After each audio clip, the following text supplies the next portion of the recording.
नमस्कार, आप सभी का स्वागत हेलो किसान में। मैं हूं मुकुल शर्मा। हेलो किसान में रोज आपके लिए अलग अलग विषय पर हम जानकारी लेकर आते हैं। तो चलिए सबसे पहले हमारे जो आज के विषय हैं इसके बारे में भी आपको हम जानकारी दे देते हैं। आज खासतौर से हम बात करेंगे धान फसल की देखभाल को लेकर, कैसे धान फसल की सुरक्षा आप कर सकते हैं रोग और कीटों से, और बात होगी अंगूर की खेती की। जी हाँ, ये आज के दो प्रमुख विषय, अंगूर की खेती और साथ ही धान फसल की सुरक्षा। इन दोनों विषय पर आज आपको हम जानकारी देंगे और साथ ही इन विषय से संबंधित अगर आप कुछ जानकारी लेना चाहते हैं तो आप हमारे टोल फ्री नंबर पर आप कॉल कर सकते हैं। ये नंबर है 1800-113060। साथ ही दूसरा नंबर है 1800-113061। इन नंबर्स पे आप हमें कॉल कर सकते हैं और आपके सवालों के जवाब देने के लिए दो बेहद ही खास मेहमान हमारे साथ जुड़े हैं। इनका परिचय हम आपसे करा देते हैं। हमारे साथ स्टूडियो में मौजूद हैं डॉक्टर दिनेश कुमार। आप प्रधान वैज्ञानिक हैं सस्य विज्ञान संभाग के भारतीय कृषि अनुसंधान संस्थान पूसा नई दिल्ली में। नमस्कार। और इसके साथ ही हमारे साथ जुड़े हैं डॉक्टर आर.जी. सोम कुमार जी। आप निदेशक हैं राष्ट्रीय अंगूर अनुसंधान केंद्र पुणे। डॉक्टर सोम कुमार, बहुत बहुत स्वागत आपका। नमस्कार। तो जाना आपने हमारे जो आज के दोनों महत्वपूर्ण विषय हैं इस बारे में आपको विस्तार से हम जानकारी देंगे, लेकिन सबसे पहले अगर हम बात करते हैं डॉक्टर दिनेश, अभी जो धान की खेती हमारे किसान कर रहे हैं, खेतों में लगी हुई है धान, क्या स्थिति अभी बनी हुई है? इस समय धान की फसल ज़्यादातर देश के ज़्यादातर हिस्सों में वानस्पतिक बढ़वार अपनी पूरी कर चुकी है। गाभे की अवस्था में है, कहीं पर ये अवस्था पार हो चुकी है, यानी बालियां निकलनी शुरू हो गई हैं। कहीं पर बालियों में अब दूध पड़ रहा है, यानी दाना आपका भरना शुरू हो गया है।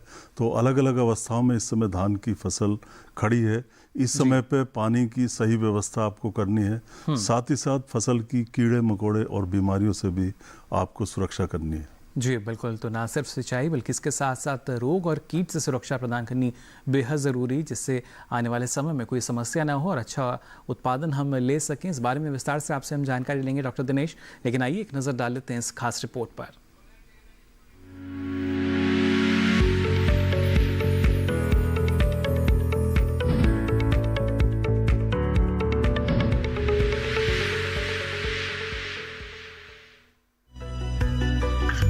धान की अच्छी पैदावार लेने के लिए फसल की उचित देखभाल और सुरक्षा करना जरूरी है।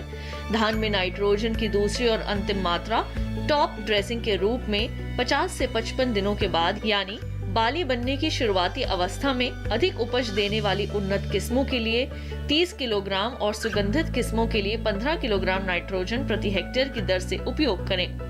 ध्यान रखें कि टॉप ड्रेसिंग करते समय खेत में 2 से 3 सेंटीमीटर से अधिक पानी नहीं होना चाहिए। बालियां और फूल निकलने के समय खेत में पर्याप्त नमी बनाए रखने के लिए जरूरत के अनुसार सिंचाई करें। धान में झोंका यानी ब्लास्ट रोग लगने की भी आशंका रहती है। ये रोग फफूंद से फैलता है। पौधों के सभी भाग इस रोग से प्रभावित होते हैं। असिंचित धान में इस रोग का प्रकोप बहुत अधिक होता है। इस रोग का प्रकोप होने पर पत्तियां झुलसकर सूख जाती हैं। गांठों पर भी भूरे रंग के धब्बे बनते हैं, जिनसे पौधों को नुकसान पहुंचता है। वहीं धान में तना छेदक कीट लगने की भी आशंका रहती है। धान में तना छेदकों की 2-3 प्रजातियां होती हैं, जिनमें पीला और गुलाबी तना छेदक मुख्य है। पीला तना छेदक धान में लगने वाला विशेष कीट है। गुलाबी तना छेदक बहुफसल भोगी होते हैं। फसल की शुरुआती अवस्था में इसके प्रकोप से पौधों का मुख्य तना सूख जाता है। इस कीट से फसल को बचाने के लिए लाइट ट्रैप का उपयोग किया जा सकता है। रोपाई के 30 दिनों बाद से ट्राइकोकार्ड 1 से 1.5 लाख अंडे प्रति हेक्टेयर प्रति सप्ताह की दर से 2 से 6 सप्ताह तक उपयोग करें।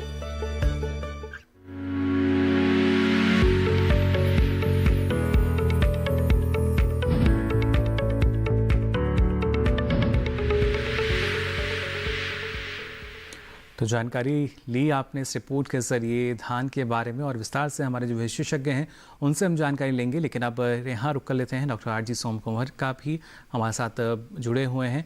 डॉक्टर सोम कुमार, जानना चाहेंगे आपसे, अंगूर की खेती की जब हम बात करते हैं, कितनी फ़ायदेमंद अंगूर की खेती और खासतौर से उचित समय इसके लिए हम क्या मान सकते हैं?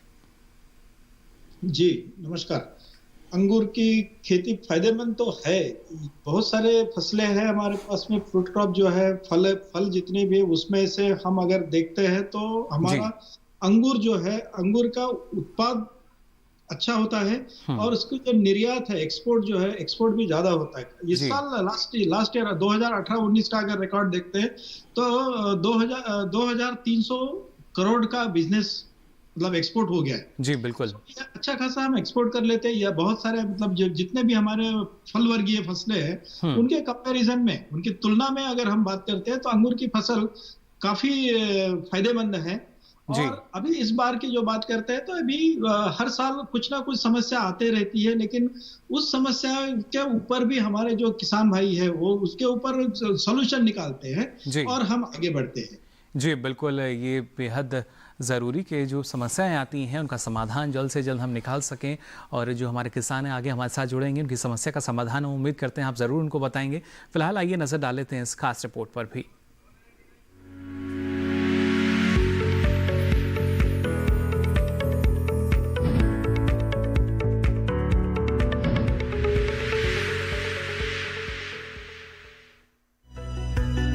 किसान पारंपरिक फसलों जैसे गेहूं और धान आदि के अलावा बड़े पैमाने पर फलों की खेती भी करते हैं। फलों के बाग किसानों के लिए उचित आमदनी का जरिया है। अगर अंगूर की खेती की बात करें तो सही तरीके से बड़े पैमाने पर अंगूर की खेती करने पर ये लंबे समय तक आय का अच्छा साधन साबित हो सकती है। अंगूर की बागवानी लगभग पूरे भारत में सभी क्षेत्रों में की जा सकती है। पैदावार के आधार पर दक्षिण में कर्नाटक, महाराष्ट्र, आंध्र प्रदेश और तमिलनाडु मुख्य राज्य हैं, जबकि उत्तर भारत में पंजाब, हरियाणा, पश्चिमी उत्तर प्रदेश, राजस्थान और दिल्ली में अंगूर की बागवानी की जाती है। उत्तर भारत में अंगूर की फसल वर्ष में एक बार जून में ली जाती है, जबकि दक्षिण भारत में फसल 2 बार ली जा सकती है। अंगूर की खेती के लिए गर्म, शुष्क और दीर्घ ग्रीष्म ऋतु अनुकूल रहती है, लेकिन बहुत अधिक तापमान फसल को नुकसान पहुंचा सकता है। वहीं अधिक तापमान के साथ अधिक आर्द्रता होने से फसल में रोग लगने की आशंका बढ़ जाती है।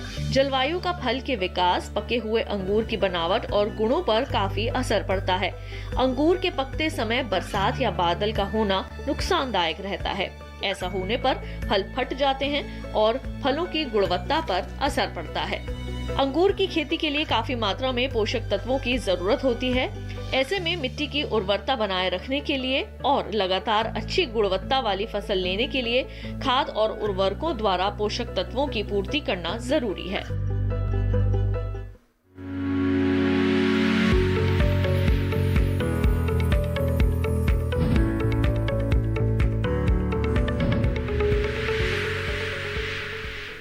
तो जाना आपने किस तरीके से अंगूर की खेती करके भी आप अच्छा खासा मुनाफा कमा सकते हैं, लेकिन ज़रूरत है कि जो आवश्यकताएं हैं लगातार उनकी पूर्ति आप करते रहें। इस बारे में विस्तार से आपको हम जानकारी देंगे, लेकिन उससे पहले डॉक्टर दिनेश आपसे हम जानना चाहेंगे, जैसा आपने बताया कि अभी जो एक महत्वपूर्ण अवस्था चल रही है हमारी जो धान की फसल जिन किसानों ने ली हुई है, लेकिन इस दौरान कई तरह के हम मान सकते हैं कीट जो हैं वो किसानों को परेशान करते हैं। और सबसे पहले अगर तना छेदक की हम बात करते हैं, किस तरीके से इसका समाधान हमारे किसान भाई कर सकते हैं और क्या लक्षण इसके नज़र आएंगे हमें?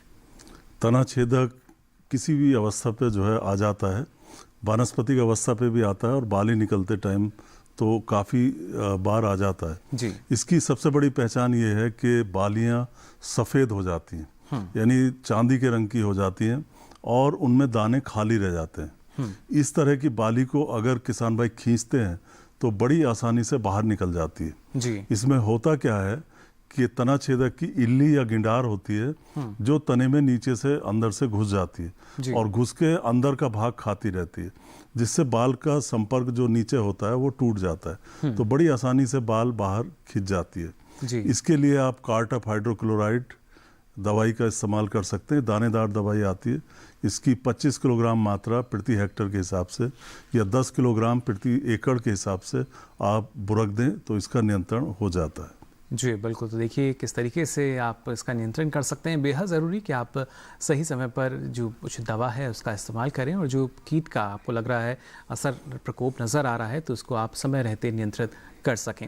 साथ ही डॉक्टर सोमकुमार आपसे भी हम जानना चाहेंगे, जैसा आपने बताया कि अपार संभावनाएं नज़र आती हैं अंगूर की खेती की जब हम बात करते हैं, निर्यात के आंकड़े भी काफ़ी अच्छे हैं, मुनाफा इसके ज़रिए काफ़ी है, लेकिन प्रमुख प्रजातियों अगर किस्मों की हम बात करते हैं, कौन सी अच्छी किस्में हैं जिनकी पैदावार लेकर जो किसान हैं अच्छा मुनाफा कमा सकते हैं?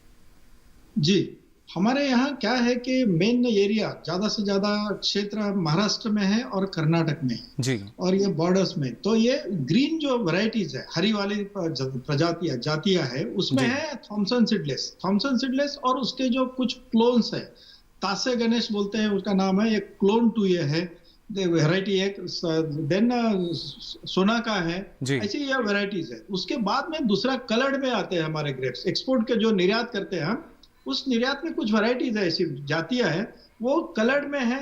शरद सीडलेस के क्लोन्स है, जैसे कि यहाँ पर हम बोलते हैं कि नाना साहेब पर्पल सीडलेस एक वैरायटी है जी। तो ये ऐसी जो वैरायटीज है, सरिता सीडलेस है, ब्लैक सीडलेस लंबाई है। अभी एक नई वैरायटी हमारे पास में एक क्रिम्सन सीडलेस करके है, फैंटासी क्रिम्सन सीडलेस, एक क्रिम्सन कलर है उसका जी, red colour. Then fantasy seedless करके एक वैरायटी है, ये जो वैरायटी है फैंटासी सीडलेस ब्लैक सीडलेस है।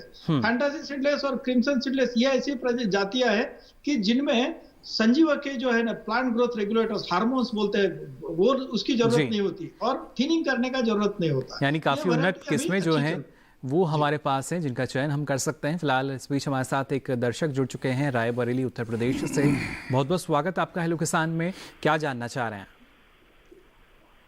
हेलो अंतमान जी, आवाज मिल रही है आपको? जी नमस्कार। नमस्कार। हेलो सर, नमस्कार जी, सवाल पूछ सकते हैं आप अपना। हाँ सर, मिल रही। सर हम ये पूछना चाहते हैं, सर हम अंगूर की खेती करना चाहते हैं, तो हम उसके बारे में सर हम अंगूर की खेती करना चाहते हैं तो उसके बारे में ये जानना चाहते हैं कि उसमें प्रति हेक्टेयर कितना उत्पादन और कितनी लागत लग सकती है। चलिए बिल्कुल। सर हम जैविक करना चाहते हैं तो क्या उसमें हमें सफलता मिलेगी? चलिए बिल्कुल। डॉक्टर सोमकुमार रायबरेली से हमारे साथ अंतमान जी जुड़े हैं उत्तर प्रदेश से। अंगूर की खेती ये करना चाहते हैं, वो भी जैविक पद्धति से, और जानना चाह रहे हैं कि प्रति हेक्टेयर अगर हम बात करते हैं तो कितनी लागत इसमें आ जाएगी और कैसे मुनाफा इनको मिल पाएगा?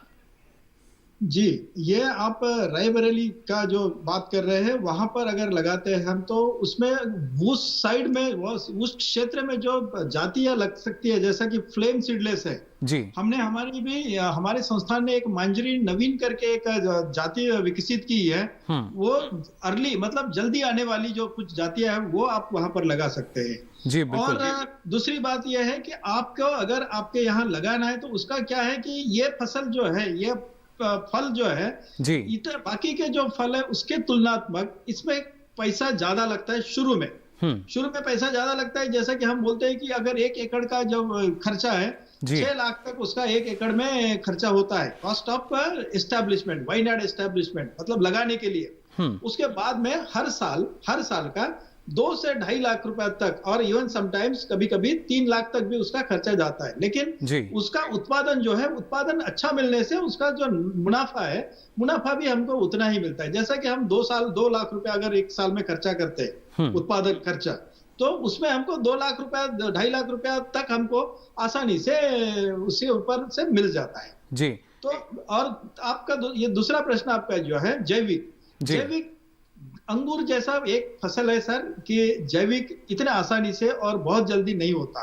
उसको धीरे धीरे थोड़ा सा आपका केमिकल रसायन जो है वो रसायन इस्तेमाल करना है, कुछ जैविक इस्तेमाल करना है, दोनों को मिक्स करके हम अगर इस्तेमाल करते हैं और धीरे धीरे हम रसायन जो है, केमिकल्स है, वो विड्रॉ अगर करते हैं, हम बाहर निकालते हैं, तो फिर जैविक खेती हमको आगे चल के कर सकते हैं हम, लेकिन एक साथ हम नहीं कर पाएंगे। यानी शुरुआती अवस्था में पूर्ण रूप से देखिए आप जैविक रूप से इसको नहीं कर सकते हैं, परिस्थितियां ऐसी होती हैं, लेकिन आने वाले समय में अगर आप शुरू इसको कर देते हैं तो धीरे धीरे आप पूरी तरीके से इसको जैविक पद्धति के आधार पर भी कर सकते हैं। साथ ही यहाँ डॉक्टर दिनेश, आपने बताया था हमें जो कीटों की हम लगातार बात कर रहे हैं, और इसी में अगर हम बात करते हैं पत्ती लपेटक की, इसके किस तरह के लक्षण दिखाई देते हैं और कितना नुकसान इससे हम मान सकते हैं जो फसल है उसको होता है?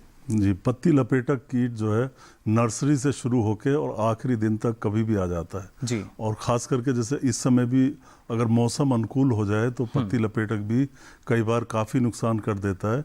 इसमें क्या करता है कि पत्ती का हरा पदार्थ खाता है और दोनों तरफ से मोड़ देता है पत्ती को जी। पत्ती में एक नाली सी बन जाती है, और कई बार तो ऐसा होता है किसान भाइयों को लगता है देखने में कि किसी ने चूने से जो है खेत की पुताई कर दी हो, ऐसा लगता है। सफ़ेद सफ़ेद आपको पत्तियों का रंग दिखाई देगा, और इससे क्या होता है दानों का भरना काफ़ी प्रभावित हो सकता है। तो इसकी आप जांच निरंतर करते रहें। अगर पत्तों के रंगों में कोई परिवर्तन दिखाई दे, सफ़ेद या पत्ते लिपटे हुए दिखाई दें, तो तुरंत आपको इसका निदान करना है, इसका उपचार करना है। इसका उपचार वही है जो तना छेदक का है। जैसे तना छेदक में हमने बताया था 25 किलोग्राम प्रति हेक्टर के हिसाब से आपको कार्टेप हाइड्रोक्लोराइड दवाई प्रयोग करनी है। ये 4G में आती है, 4% में आती है। इसकी 10 किलोग्राम मात्रा दानेदार दवाई है प्रति एकड़ के हिसाब से आपको प्रयोग करनी है। चूंकि दवाई की मात्रा कम होती है तो इसलिए आप इसे रेत में मिला के खेत में समान रूप से बखेर सकते हैं। जी बिल्कुल। इस बीच हमारे साथ एक और दर्शक फोन लाइन पर जुड़ चुके हैं, उत्तर प्रदेश से हमारे साथ जुड़े हैं। बहुत बहुत स्वागत आपका हेलो किसान में। क्या जानना चाह रहे हैं?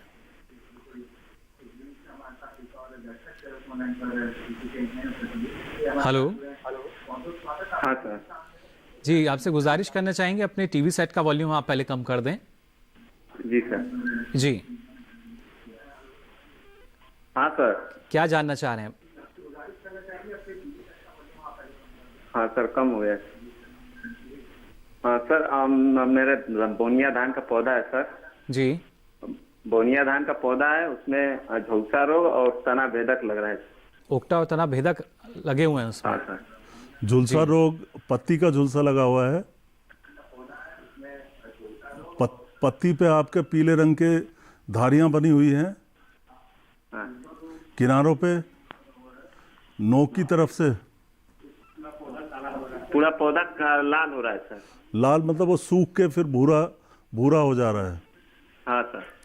ठीक है जी। इसमें क्या है, दो इनकी समस्या है। एक तो तना छेदक की समस्या है, जैसा कि पहचान किसान भाई जानते हैं। सफ़ेद रंग की बाली हो जाती है और वो बड़ी आसानी से खिंच जाती है जब हम हाथ से निकालते हैं और दाने खाली रह जाते हैं। जी। इसके लिए कार्टेप हाइड्रोक्लोराइड 4G आती है, उसकी 10 किलोग्राम मात्रा प्रति एकड़ के हिसाब से प्रयोग करनी है।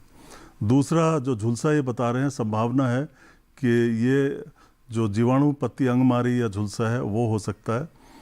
और इसके लिए आपको 100 ग्राम स्ट्रेप्टोसाइक्लिन और 1.25 किलो कॉपर ऑक्सी क्लोराइड, ध्यान से सुने, 100 ग्राम स्ट्रेप्टोसाइक्लिन और 1.25 किलो कॉपर ऑक्सी क्लोराइड, ये दोनों लें और 500 लीटर में घोल बना के प्रति हेक्टर के हिसाब से आप इसका छिड़काव कर दें, तो ये जो झुलसा है इसका नियंत्रण हो जाएगा। तो देखिए, जो आपकी समस्या है उसका समाधान हो सकता है, लेकिन ज़रूर यही कि जैसा डॉक्टर दिनेश ने कहा कि महत्वपूर्ण जानकारी है, आप बेहतर ढंग से सुने और लगातार अपने खेत की निगरानी भी करते रहें। फिलहाल हेलो किसान में हम यहाँ रुक रहे हैं एक छोटे से ब्रेक के लिए। ब्रेक के बाद भी जारी रहेगा जानकारी का सिलसिला। बने रहिए दूरदर्शन किसान पर।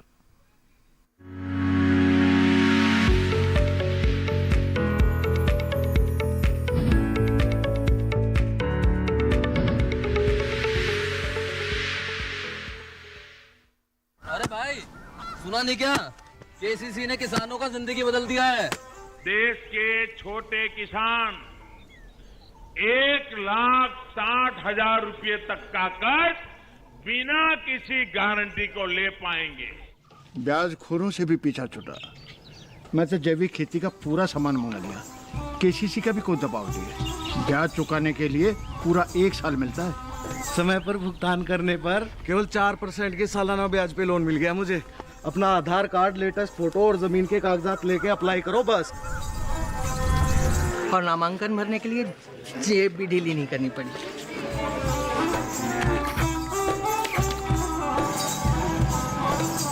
चाचा, उधार चुकाने के 24 घंटे के बाद उतने ही पैसे वापस निकाल सकते हैं। केसीसी ने किसानों की जिंदगी वाकई बदल दी है। तो आप भी किसान क्रेडिट कार्ड अपनाएं और सहजता से ऋण पाएं।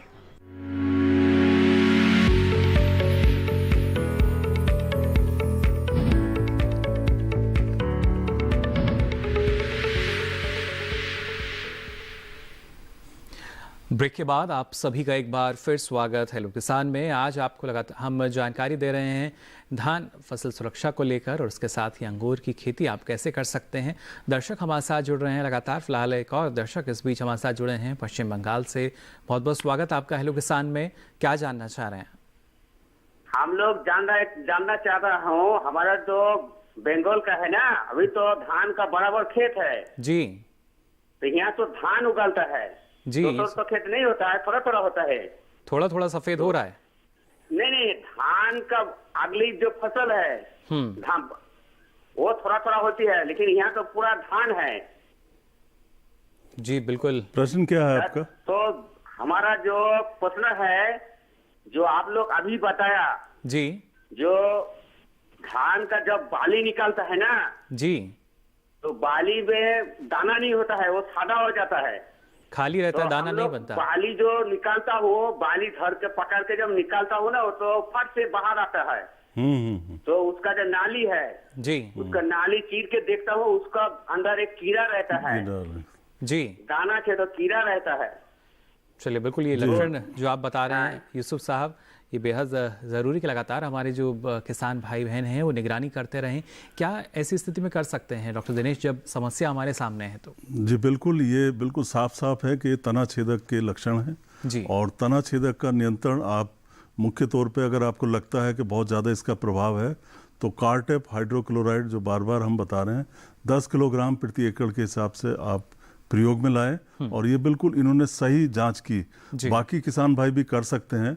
अगर आपका स्वस्थ पौधा भी है मान लीजिए, तो जब तक ये कीड़ा नुकसान करता है इसका पता लगता है तब तक काफ़ी देर हो चुकी होती है। तो आप क्या कर सकते हैं, नीचे से पौधे को तोड़ें, एक पौधे को, एक कल्ले को तोड़ें, तोड़ के नीचे से तने को उसको चीर के देखें जी, आप खुद कर सकते हैं। जब चीर के देखेंगे अगर उसके अंदर कोई सूंडी हल्के हरे या हल्के पीले रंग की सूंडी दिखाई देती है तो आप समझ लें कि तना छेदक इसमें आ चुका है और उसका नियंत्रण के बारे में आप तुरंत योजना बनाएं और इस दवाई का प्रयोग करें जिससे कि आगे नुकसान ना हो आपका। जी बिल्कुल, तुरंत देखिए आप ना सिर्फ जो दवा है उसका इस्तेमाल करें, लेकिन उससे पहले बेहतर होगा आप जो कृषि विशेषज्ञ हैं उनसे ज़रूर एक बार सलाह ज़रूर लें। फिलहाल आइए अब यहाँ रुक कर लेते हैं, डॉक्टर सोम कुमार जी का भी लगातार हमारे साथ बने हुए हैं। डॉक्टर सोम कुमार, जानना चाहेंगे आपसे, जिस तरीके से आपने बताया कि अलग अलग उन्नत किस्में हमारे पास हैं, लेकिन शुरुआती अवस्था में कौन सी ऐसी मुख्य बातें हैं जिनका ख्याल हमारे किसान जो भाई बहन हैं जो अंगूर की खेती करते हैं, बागवानी करते हैं, उन्हें रखना चाहिए? जी, इसमें अंगूर जब लगाते हैं तो ये होता है कि पहले हमने ये देखना है कि हमारी जमीन जो है, जमीन की परिस्थिति कैसी है, मिट्टी जो है वो मिट्टी में कुछ कमियां तो नहीं है, उसमें और जो कमियां हैं वो पहचानना जरूरी होता है। इसीलिए और जो पानी हम इस्तेमाल करते हैं इरिगेशन के लिए, पानी सिंचाई के लिए, उस सिंचाई के लिए जो पानी इस्तेमाल कर रहे हैं उसका टेस्टिंग करना हम बहुत जरूरी समझते हैं। सो मिट्टी और पानी इसका टेस्टिंग अगर हम करते हैं तो हमें यह पता चलता है कि हमारे यहाँ पर पानी में क्या कमियां हैं और जमीन में, मिट्टी में क्या कमियां हैं। उसी के हिसाब से हम उसके ऊपर कुछ कंट्रोल मेजर्स देते हैं। उसके साथ साथ वो मूल कारण है, रूट स्टॉक जिसको कहते हैं। सो ये मूल कारण लगाने के लिए, रूट स्टॉक लगाने के लिए हम सिफारिश करते हैं, फिर ये हम रेकमेंड करते हैं और उसके बाद में हम प्लांटिंग करते हैं, जो लागन है वो करते हैं। जी बिल्कुल, तो ये बेहद ज़रूरी कि ये जो मूल ग्रंथ है वो आप कहाँ से लेते हैं, क्योंकि उसके लिए जो प्रमाणित स्रोत हैं आप वहीं से संपर्क करें। उसके बाद अगर बेहतर हम मान सकते हैं कि जो पौधा आप लेते हैं उसके बाद अच्छे तरीके से जो उत्पादन है, वो फलन है, वो आपको मिल सकता है अंगूर में। लेकिन शुरुआती चरण में जो प्रबंधन है वो अपनाना बेहद ज़रूरी। यहाँ डॉक्टर दिनेश, आप हमें अलग अलग कीटों के बारे में बता रहे हैं जो धान को कहीं ना कहीं प्रभावित करते हैं। भूरा फुदका की अगर बात की जाए, किस तरह का ये कीट और कैसे प्रभावित करता है हमारी फसल को? भूरा फुदका मच्छर जैसे किसान भाइयों होता है, मच्छर के आकार का होता है, इससे थोड़ा सा बड़ा होता है। जो किसान भाई पहचान सकते हैं वो बड़ी आसानी से इसको आप अपने खेत के अंदर जाएं और तनों पे आप ध्यान दें, पौधों को हटा के देखें कि तने पे छोटे छोटे मच्छर के आकार के भूरे रंग के कीड़े तो नहीं बैठे हुए हैं। उनकी पहचान करें। इसके वयस्क और जो शिशु होते हैं, बच्चे होते हैं, दोनों फसल को नुकसान पहुंचाते हैं। तने पे बैठ के ये तने से, पत्ती के आवरण से रस चूसते रहते हैं और पौधा हमारा कमज़ोर हो जाता है। और अगर बाली अवस्था जो कि आजकल चल रही है, इस अवस्था में कीड़ा आता है तो नुकसान बहुत ज़्यादा होता है। इसकी आपको निगरानी करनी है। और फिर क्या होता है कि जब ये तने को कमज़ोर कर देता है रस चूसने के बाद, तो पौधा आपका गिर सकता है। वो जो तना है बाली के वजन को नहीं संभाल पाता और दूर से देखने पे आपको ऐसे लगेगा जैसे खेत में हमारे आग लग गई हो। और जगह जगह ये आपको हिस्सों में ये इसके लक्षण आपको दिखाई देंगे। अगर ऐसा आपको दिखाई दे तो आप इसमें कार्बाफ्यूरान नाम की दवाई आती है 3G, कार्बाफ्यूरान 3G 30 किलोग्राम प्रति हेक्टेयर के हिसाब से आपको इसका बुरकाव करना है। इससे आप तना छेदक का इसका भूरे फुदके का नियंत्रण आप कर सकते हैं। चलिए, बिल्कुल। इस बीच हमारे साथ निर्दोष जी जुड़ चुके हैं उत्तर प्रदेश से। निर्दोष जी, बहुत बहुत स्वागत आपका। क्या जानना चाह रहे हैं?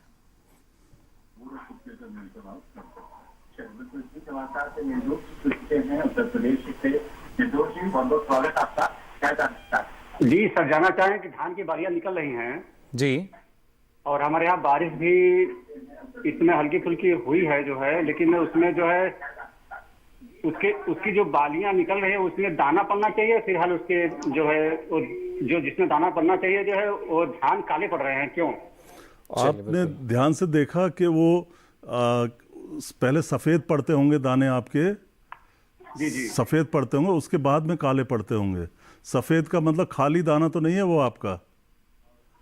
नहीं, खाली अभी तो बालियां निकल रही है, लेकिन फिलहाल काला उसको नहीं पड़ना चाहिए। उसमें फूल आ रहे हैं तो उसमें दाना बैठना चाहिए। फिर तो बीच में जो उसमें धान है जो बीच में जिसमें चावल बैठना चाहिए, उसमें जो है कहीं कहीं इसमें जो है वो दाने उसके काले पड़ रहे हैं। हाँ, काले पड़ रहे हैं, लेकिन काले पड़ने के पहले शुरू में वो दाने आपके सफेद होते होंगे, बाद में काले होते हैं। जो खाली उसमें कोई दवा डाला जाए, कीटनाशक या मौसम से है, यही तो जानना चाह रहे हैं। हाँ, हम बता रहे हैं आपको जी, हम बता रहे हैं। इसमें देखिए किसान भाइयों, धान की बाली 3 दिन लेती है निकलने में। पहले दिन ऊपर का 1/3 हिस्सा निकलता है, दूसरे दिन बीच का हिस्सा निकलता है, और तीसरे दिन उसमें नीचे का हिस्सा निकलता है। और जैसे जितना हिस्सा बाली का निकलता है उतने में फूल भी खिल जाता है, हाथ के हाथ फूल भी निकलता है उसमें।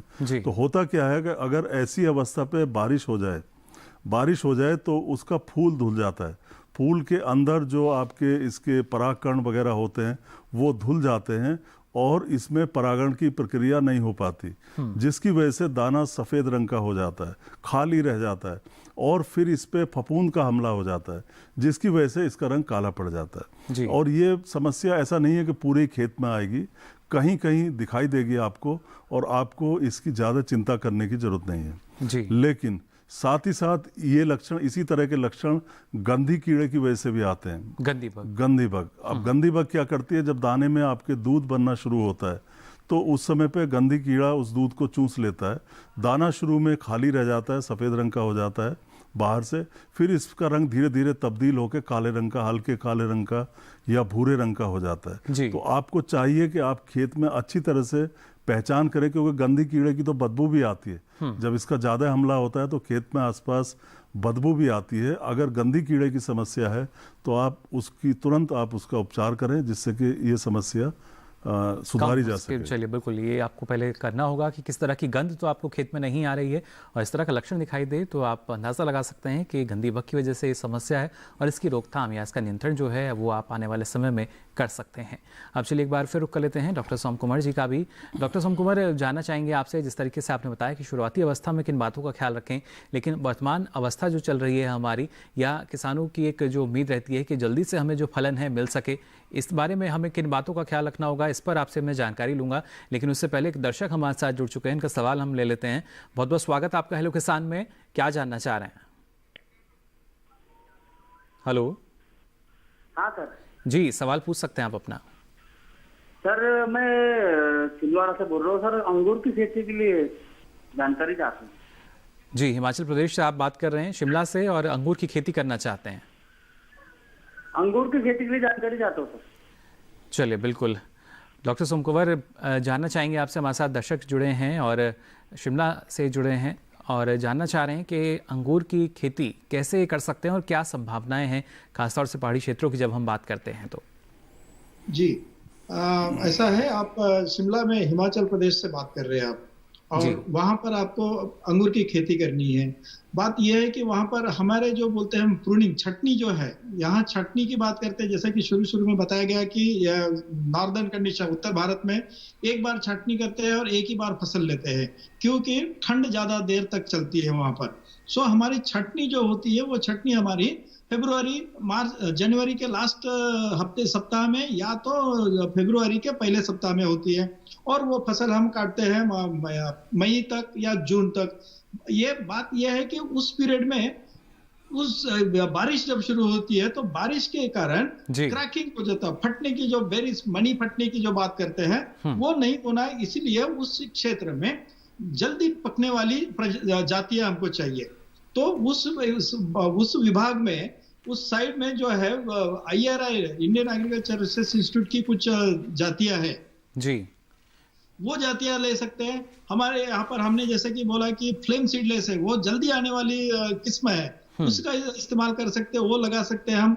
मंजरी नवीन करके हमारे अंगूर अनुसंधान केंद्र, राष्ट्रीय अंगूर अनुसंधान केंद्र पुणे स्थित, जो हमने एक किस्म तैयार की है मंजरी नवीन, वो जल्दी आती है, वो इस्तेमाल कर सकते हैं और ये वहां लगा सकते हैं। इतना ही नहीं तो वहां पर हिमाचल प्रदेश में जो शिमला के आजू बाजू में किन्नौरी करके कुछ है, किन्नौरी वो जो वैरायटीज है, कुछ किस्में है, वो भी उसका इस्तेमाल कर सकते हैं आप। कुछ प्लेन में भी आप लगा सकते हैं। लगाने के समय आप जुड़े रहिए राष्ट्रीय अंगूर अनुसंधान केंद्र के साथ में, उनके साथ में जुड़े रहिए, आपको समय समय पे जानकारी देंगे। हम इसी सप्ताह में वहां के हिमाचल प्रदेश के लोगों के साथ में हम एक ट्रेनिंग ऑर्गेनाइज कर रहे हैं, प्रशिक्षण एक ऑर्गेनाइज कर रहे हैं, तो उसके तहत भी आपको हम जानकारी दे सकते हैं। लगातार समय समय पर जानकारी दे सकते हैं हम। संभावना है अच्छी है, वहां पर लगा सकते हैं आप, और जो किस्में हम ये बोल रहे हैं वो किस्में आप लगा सकते हैं वहां पर, और अच्छी फसल वहां हो सकती है। जी, अच्छे तरीके से आप फसल वहां ले सकते हैं। उन्नत किस्म का आपको चयन करना होगा।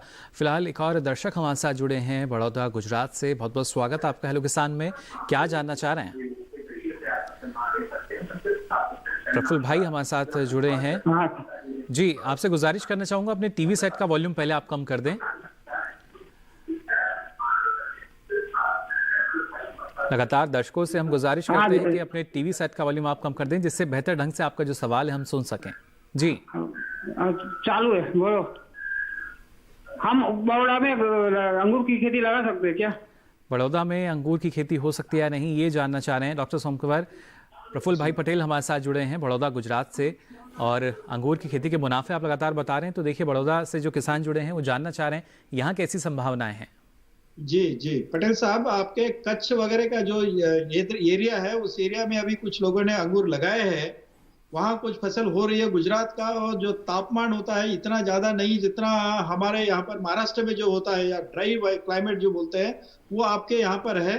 और उसके लिए खास करके तापमान की बात करते हैं, टेम्परेचर वो ज्यादा, मतलब 40 तक का टेम्परेचर भी में अच्छे फसल आ जाती है। ज्यादा बारिश नहीं चाहिए। ज्यादा बारिश अगर होती है तो डिसीजेस, जो रोग है, रोग की संभावना उसमें ज्यादा होती है और उत्पादन खर्चे उससे बढ़ जाता है। इसीलिए हम बोलते हैं कि ऐसे जगह, ऐसे जैसा कि हमारे महाराष्ट्र में कोंकण है, सी बीच का साइड में अगर है, ऐसी जगह हम टालने की कोशिश करते हैं और हम बोलते हैं नहीं होगी फसल। लेकिन आपके गुजरात में फसल अच्छी हो सकती है, हो रही है वहां पर भी।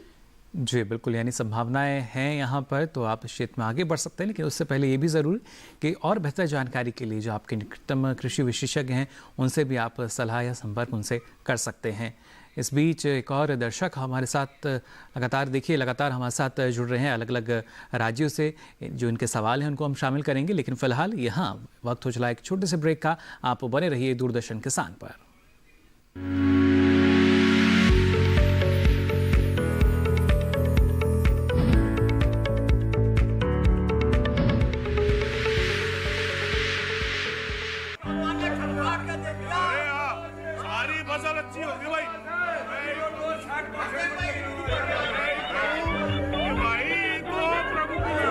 और अब एक जरूरी सूचना, देश के कुछ राज्यों में किसानों द्वारा बड़े पैमाने पर पराली जलाने से आसमान में धुंध छा गई है।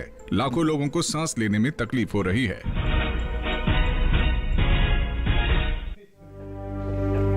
हर साल हम अपना ही घर फूंकते हैं और तमाशा बनते हैं। ना, मैं ना मानता। ये काम तो बरसों से होता आ रहा है, अब ऐसा क्या नया आ गया? ये देख लो, हमारे रतन काका, पिछले साल की पराली जलाने से जो इनकी खांसी उठी थी, ये अब तक चल रही है। और तो और हमारे सोना उगलने वाली धरती भी बंजर पड़ रही है। बेटा, तुम्हारी बात मान भी ले, पर एक बात बताओ कि पराली को ठिकाने लगाने में भी तो लागत आती है, और ये आग जलाने से ये काम आसानी से हो जाता है। काका, ये बात ना रही, हम कह रहे हैं। देखो, मेरे पास कुछ मशीनों की तस्वीरें भी हैं, मैं तुम्हें दिखाता हूं। ये देखो, ये है हैप्पी सीडर, ये है मल्चर, ये है जीरो टिल ड्रिल, ये है स्ट्रॉ चॉपर, जे है रिवर्सिबल मोल्ड बोर्ड प्लॉ और जे है रोटावेटर। जिस सारी मशीनें अब 50% अनुदान पे मिल रही है, और तो और कस्टम हायरिंग केंद्र लगाने पर सरकार से 80% का अनुदान भी मिलेगा। और ये संकल्प हमारे प्रधानमंत्री जी का है कि अब पराली कोई न जलाए और आधुनिक मशीनों का इस्तेमाल कर पराली खेत में मिलाएं और मिट्टी की गुणवत्ता को बढ़ाए।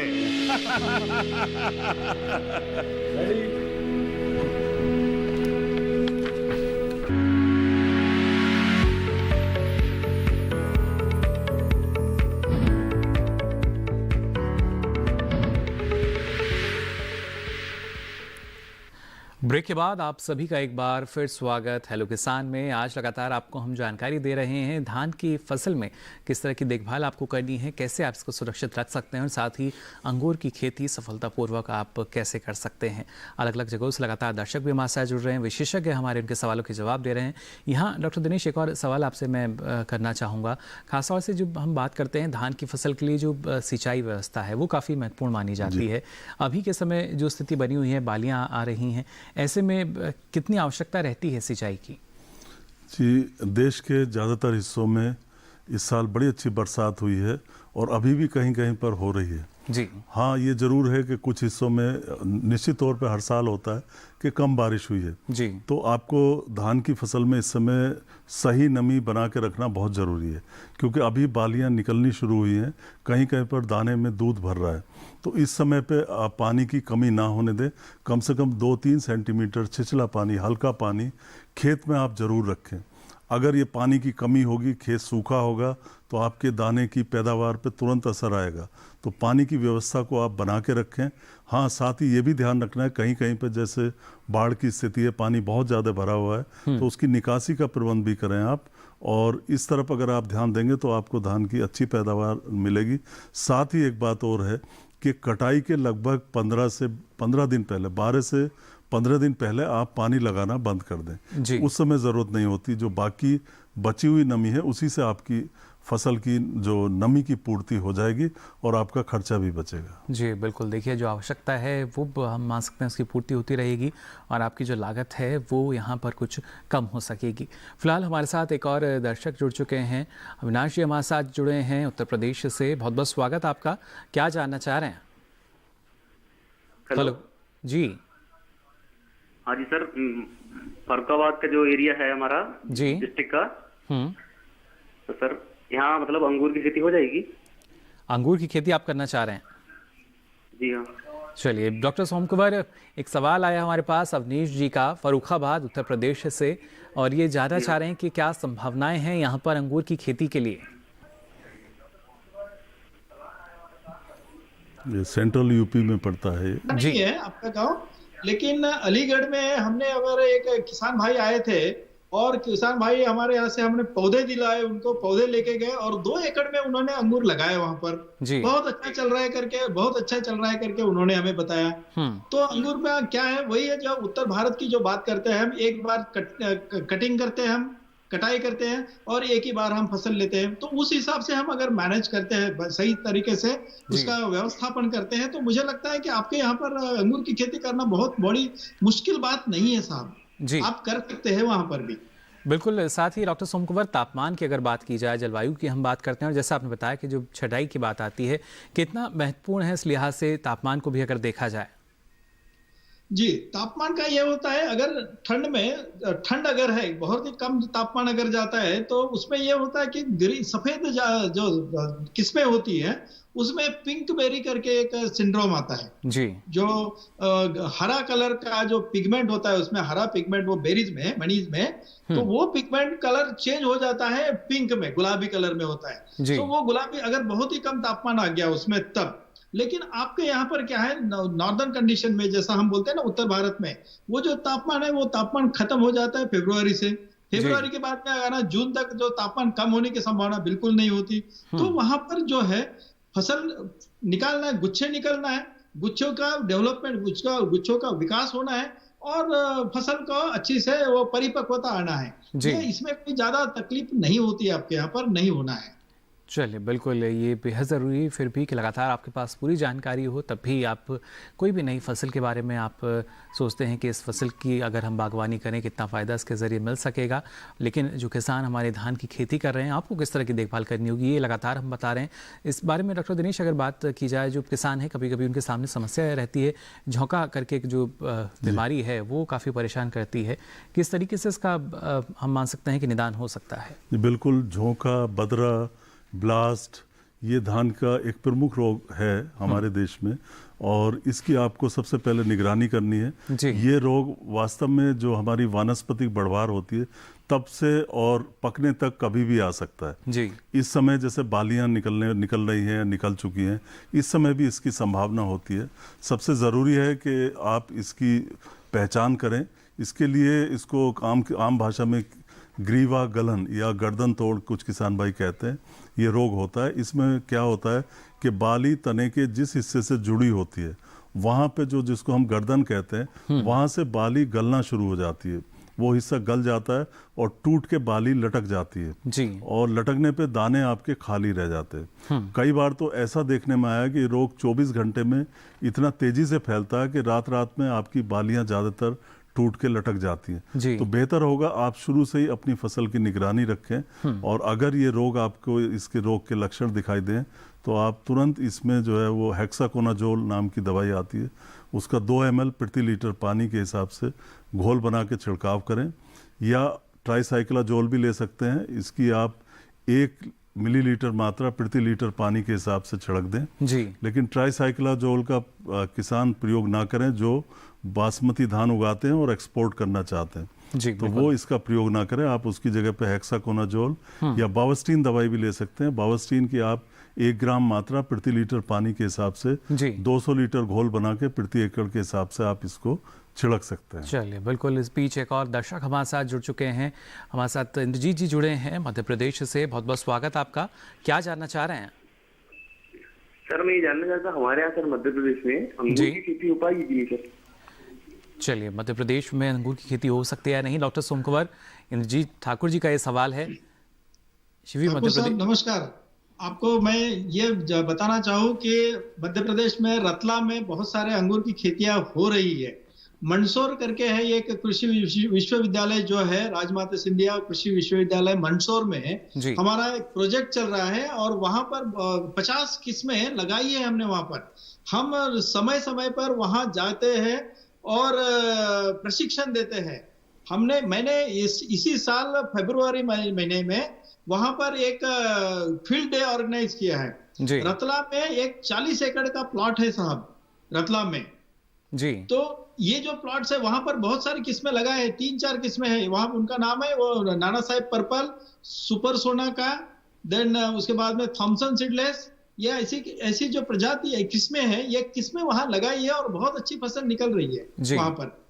मध्य प्रदेश में कोई डिफिकल्टी नहीं, कोई अड़चन नहीं है, आप अच्छी से लगा सकते हैं।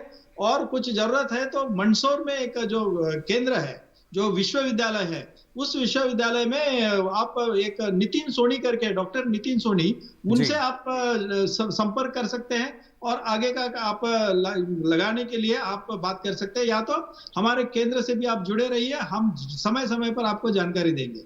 जी बिल्कुल, ये बेहद ज़रूरी कि समय रहते आप जानकारी लें, प्रशिक्षण लें और उसके बाद क्षेत्र में आगे बढ़कर और अच्छा लाभ कमा सकें। फिलहाल हेलो किसान में हम यहाँ रुक रहे हैं एक छोटे से ब्रेक के लिए। जल्द हाजिर होंगे, आप बने रहिए दूरदर्शन किसान पर।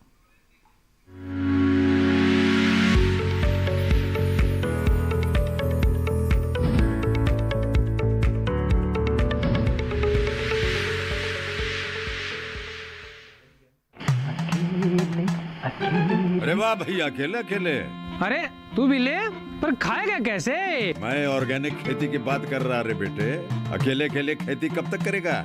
मतलब गांव में 20-25 किसानों का समूह बना के पंजीकरण करवा ले, फिर सरकारी ट्रेनिंग भी मिलेगी और मुफ्त जैविक बीज खाद भी। फिर पीजीएस ऑर्गेनिक की सरकारी मोहर के साथ तेरी उपज आकर्षक पैक में पहुंचेगी बड़े बाजार तक। अच्छा? हाँ। अरे भाई कहाँ चल दिया? सबको साथ लाने, आमदनी बढ़ाने। तो किसान भाई समझ गए ना, साथ मिलकर ऑर्गेनिक खेती कीजिए, अपनी परंपरा को आगे बढ़ाइए, ज्यादा मुनाफा कमाइए। माटी से प्रेम की परंपरा है, परंपरागत खेती।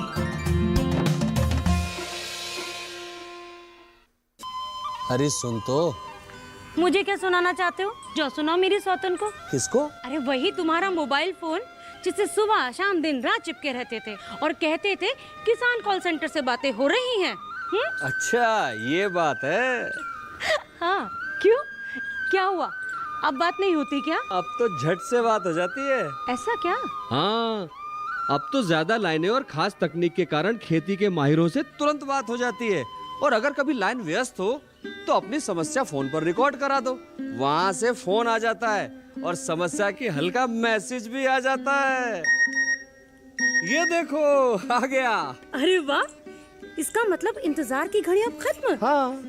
तभी मैं सोचूं कि आजकल मुझ पर इतना प्यार क्यों आ रहा है।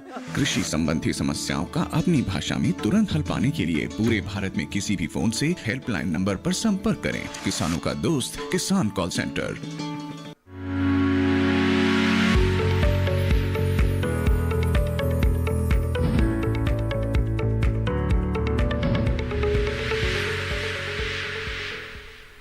ब्रेक के बाद आप सभी का एक बार फिर स्वागत है हेलो किसान में। आज आपको हम जानकारी दे रहे हैं धान फसल की सुरक्षा और अंगूर की खेती के बारे में। दर्शक हमारे साथ जुड़ रहे हैं लगातार। फिलहाल हमारे साथ पीताम्बर जी जुड़ चुके हैं फोन लाइन पर। पीताम्बर जी बहुत बहुत स्वागत आपका। क्या जानना चाह रहे हैं? हेलो हेलो जी पीताम्बर जी, क्या जानना चाह रहे हैं? सर ये हम जो जानना चाहते हैं, जो हमारे धान लगा है उसमें जो है सो बहुत सा कीट जो है ना तो नीचे से जो है ना बीट काट रहा है, सूख रहा है। जो तना है वहां से आपको उसमें कोई छेद दिखाई दे रहा है, काट रहा है कीटा? थोड़ा आराम से बोलें, धीरे धीरे प्रश्न बोलें अपना। पीताम्बर जी मैं चाहूंगा अपना सवाल आप एक बार दोहरा दें। ये जो धान लगा हुआ है ना उसमें क्या है, जो नीचे से ना अभी जो है ना सूख रहा है। नीचे से सूख रहा, नीचे से काला भी हो रहा है आपका? काले रंग का हो रहा है तना आपका? हाँ जी सर। तना काले रंग का हो रहा है जी। और पानी उसमें ज्यादा खड़ा हुआ था लगातार? जी सर, और पानी ज्यादा लगा हुआ था। हाँ देखिए, किस अवस्था में बालियां निकल गई या निकल रहा है आपका? नहीं, बाली अभी निकल नहीं रहा है। कौन सा वैरायटी लगाए हैं? आपको सर कतरनी है। अच्छा, देखिए इसमें कई बार ऐसा होता है धान में कि तना नीचे से गलना शुरू हो जाता है, इसको तना गलन कहते हैं जी। और कई बार इसमें जो पत्ती का झुलसा होता है उससे भी गला हुआ महसूस होता है। तो इसमें तना गलन में जैसे नीचे से काला रंग का हो जाता है तना, और अगर इस तरह के तने को आप चीर के देखते हैं तो अंदर से सलेटी रंग का फफूंद आपको दिखाई देगा, आंखों से दिखाई दे जाएगा, और काले रंग के उसमें छोटे छोटे दाने या बीज से पड़े होंगे। तो ये तना गलन की पहचान है। सबसे पहले आप करें कि उसमें पानी को जैसे भी संभव हो उसका निकास करें जी। पानी का निकास करके हल्की हवा लगेगी उसको, और उसमें आप बावस्टीन का छिड़काव करें। 1 ग्राम बावस्टीन दवा 1 लीटर पानी, बड़ा आसान है याद रखना। इस तरह का आप 200 लीटर घोल प्रति एकड़ के हिसाब से बनाएं, और तने की तरफ उसका नोजल करके आपका जो फवारा है नोजल उधर करें और फिर इसका छिड़काव करें जी। तो इससे काफ़ी इस रोग को नियंत्रित किया जा सकता है। बिल्कुल, आप देखिए इस रोग को नियंत्रित कर सकते हैं। साथ ही रक्तजनित आभासी कण की अगर हम बात करते हैं, किस तरह की ये बीमारी है और क्या असर डालती है हमारी फसल पर? बिल्कुल, जब बालियां निकल जाती हैं और उनमें दानों में दूध भरना शुरू हो जाता है, इस अवस्था पे आभासी कण आ जाता है। मैंने अभी कुछ किसानों से बात की थी तो वो बता रहे थे जी ये बीमारी आ रही है। इसमें क्या होता है कि दाने ज़रूरत से ज़्यादा फूल जाते हैं और उनका रंग जो है ना पीले रंग का पाउडर भर जाता है जी। पीला या नारंगी रंग का पाउडर सा भर जाता है, दाने मोटे से हो जाते हैं और फिर ये रंग बदल के गहरा हरा या काला रंग हो जाता है। शुरू में नारंगी है फिर काले रंग का हो जाता है। आप पहचान बड़ी आसानी से कर सकते हैं इसको, हल्दी गांठ रोग करके भी किसान जानते हैं। इसका नियंत्रण अगर आपको करना है तो copper oxy chloride 1.25 kilo 500 litre पानी में इसे घोल लें और प्रति हेक्टेयर के हिसाब से इसका आप छिड़काव कर दें तो आभासी कण का नियंत्रण हो जाएगा। और ये नियंत्रण बहुत ज़रूरी हो जाता है, खास करके जब किसान भाई बासमती जैसा धान उगा रहे हैं जिसकी क्वालिटी ज़्यादा इंपॉर्टेंट होती है, जी तो बिल्कुल, उसमें इसका नियंत्रण जरूरी होता है। निर्यात के लिहाज से काफ़ी ये महत्वपूर्ण, देखिए जो हमारे विशेषज्ञ आपको जानकारी दे रहे हैं और आपको मुनाफा अपना बढ़ाना है। तो साथ ही डॉक्टर सोम कुंवर, आपसे भी हम जानना चाहेंगे, जैसा आपने बताया कि अंगूर की खेती करके अच्छा खासा मुनाफा हमारे किसान जो हैं वो ले सकते हैं।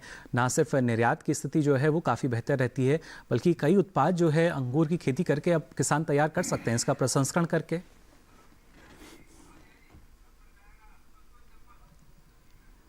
निर्यात तो एक बात हो गई है जिसमें हमको ज्यादा मुनाफा मिलता है, लेकिन हम हमारे साथियों को, हमारे भाइयों को भी, हम हमारे गांव के लोगों को जो बोलते हैं लोकल मार्केट की, स्थानिक बाजार पेट बोलते हैं, उसमें भी हम बेच सकते हैं, उसमें भी हमें अच्छा सा मुनाफा मिला सकते हैं।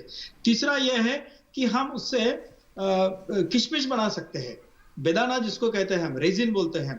तो ये किशमिश ये जो बनाते हैं, ये बनाना बहुत आसान है। जो हम अभी क्या करते हैं, उसको हार्वेस्ट करके, छटाई करने के बाद में, तुड़ाई करने के बाद में उसको कुछ थोड़ा सा एक केमिकल ट्रीटमेंट देते हैं, इथाइल वोलिएट करके कोई केमिकल है, और उसके साथ में हम उसको मिक्स करके उसमें पानी में रख के कुछ देर तक हम सुखाते हैं ड्राई शेड में, ड्राई जगह, सूखे हुए जगह शेड में हम सुखाते हैं। 15 दिन में उसका मुनक्का बन जाता है।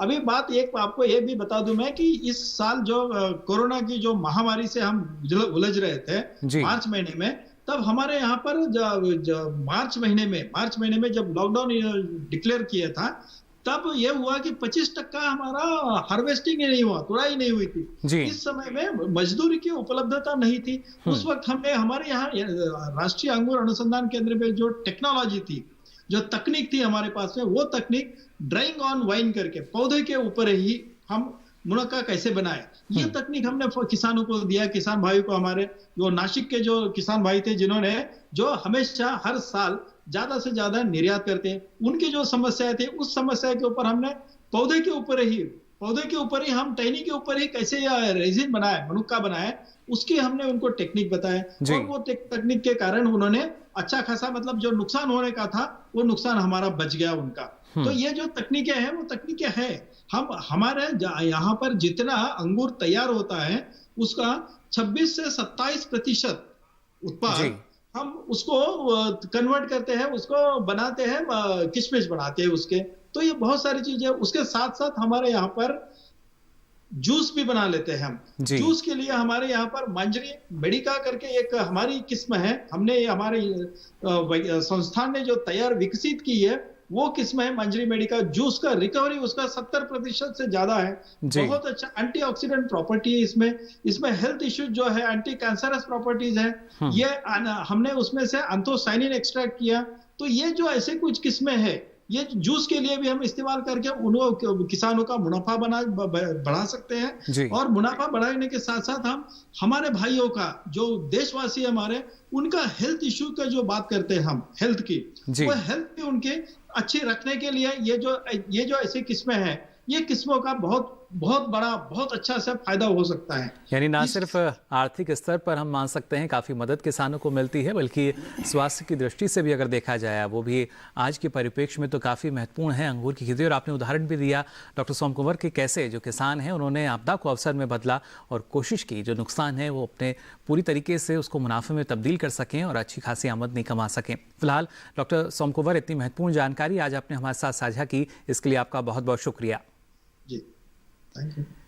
जी, तो पूरे से डॉक्टर सोम कुंवर हमारे साथ जुड़े हुए थे, बता रहे थे अंगूर की खेती आप कैसे कर सकते हैं, क्या संभावनाएं यहाँ पर मौजूद हैं। फिलहाल यहाँ डॉक्टर दिनेश आपसे भी हम जानकारी लेंगे, लेकिन उससे पहले एक दर्शक हमारे साथ जुड़ चुके हैं फोन लाइन पर, इनका सवाल हम ले लेते हैं। बहुत बहुत स्वागत आपका हेलो किसान में, क्या जानना चाह रहे हैं? जी, मेरा धान का जो बाली है मर जा रहा है सर। मतलब वो सूख जा रहा है, सफेद रंग का हो रहा है? जी, सफेद रंग का सूख जा रहा है। और फिर खींचते हैं तो आसानी से खींच जाती है बाहर? जी। हाँ, देखिए ये निश्चित तौर पे तना छेदक की पहचान है, और इसमें आपके दाने खाली रह जाते हैं और दानों का रंग, दाने बढ़ते नहीं और बाली सफ़ेद हो जाती है। इसके लिए आप कार्टप हाइड्रोक्लोराइड 10 किलोग्राम प्रति एकड़ के हिसाब से प्रयोग करें तो इसका नियंत्रण हो जाएगा।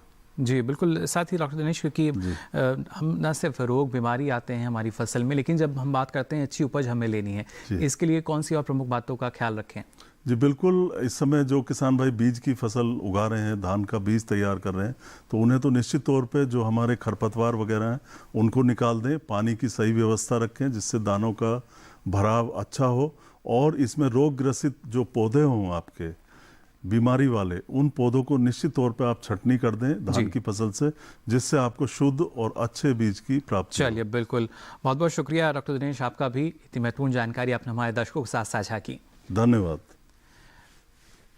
तो जानकारी ली आज आपने धान और अंगूर के बारे में। अब चलिए हमारे जो कल के विषय रहेंगे इसके बारे में भी आपको हम जानकारी दे देते हैं। कल खासतौर से बात करेंगे खरीफ फसलों की कटाई और भंडारण को लेकर, और बात होगी बीजीय फसलों की खेती व तैयारी। काफ़ी महत्वपूर्ण है अपने आप में दोनों विषय। इसके साथ ही अपना कोई सवाल या सुझाव आप हम तक पहुंचाना चाहते हैं तो आप हमें ईमेल कर सकते हैं। हमारी मेल आईडी है hellokisan2015@gmail.com। इस पर आप अपना सवाल या सुझाव लिखकर छोड़ सकते हैं। साथ ही फेसबुक के माध्यम से भी आप हमसे जुड़ सकते हैं। आपको फेसबुक पर जाकर हिंदी में टाइप करना होगा हेलो किसान, और यहाँ भी आप अपना सवाल या सुझाव लिखकर छोड़ सकते हैं। और अब बारी है आखिरी लेकिन सबसे महत्वपूर्ण विकल्प की। आप डीडी किसान कॉल सेंटर का नंबर नोट कर लीजिए। ये नंबर है 1800-11-3060। सोमवार से शनिवार सुबह 6 से रात के 10 बजे तक ये लाइंस खुली हुई हैं। इस पर भी आप अपने सवाल दर्ज करा सकते हैं। तो अलग अलग माध्यम आपके पास हमारे साथ जुड़ने के लिए, लेकिन फिलहाल हेलो किसान में वक्त हो चला है आप सभी से विदा लेने का। दीजिए इजाज़त, नमस्कार।